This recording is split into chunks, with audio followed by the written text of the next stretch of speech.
Сайн байцгаана уу? Та бүхэндээ энэ өдрийн мэнд хүргэе.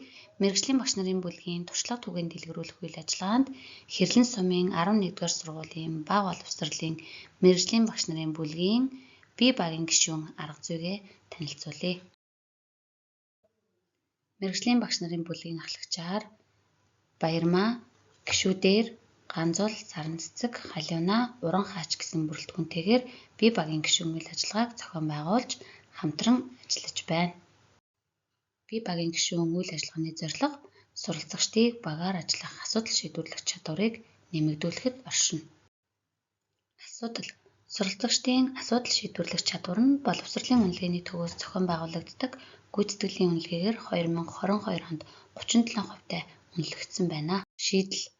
Математик судлагдгууны 7 хоногт ээлжид хичээлийн нэг цагийг багаар зохион байгуулж бие багийн гишүүн арга зүйг хэрэгжүүлэх. Үйл явц.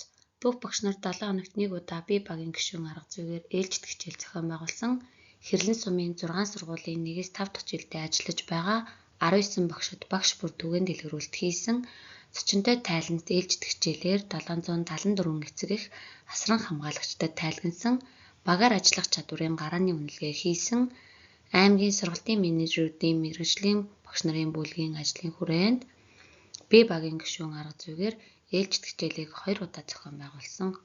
Асуудал шийдвэрлэх чадварын дүгнэлтийг танилцуулъя. Гүйцэтгэлийн үнэлгээний 2023-аас 2024 оны хичээлийн жилд 1-5 дугаар ангийн суралцагчдад асуудал шийдвэрлэх чадвар нь 37-оос 39.7% гүйцэтгэлтэй үнэлэгдэж 2.7% хагацтай байна. Гарааны гүйцэтгэлийн хувь 2-оос 5 дугаар ангийн суралцагчдын 92%-ийг хамруулан багаар хамтран ажиллах чадварын гарааны үнэлгээг авч дүгнэхэд 47.7% нь багаар хамтран ажиллах чадвартай гэж дүгнэгдсэн.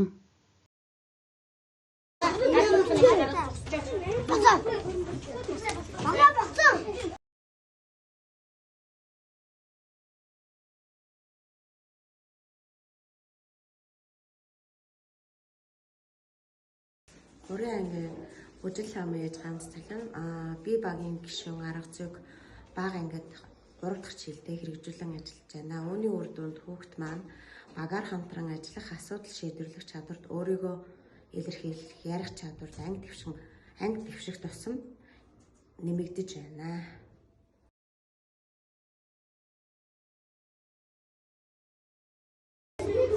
Гэхдээ хоёр зүжис гинэ одоо нэг байна. 12 дээр хийж байгаа юм. 12 дээр синэ 2 дээр 12 дээр 18 дээр нэг хоёртой 2 дээр.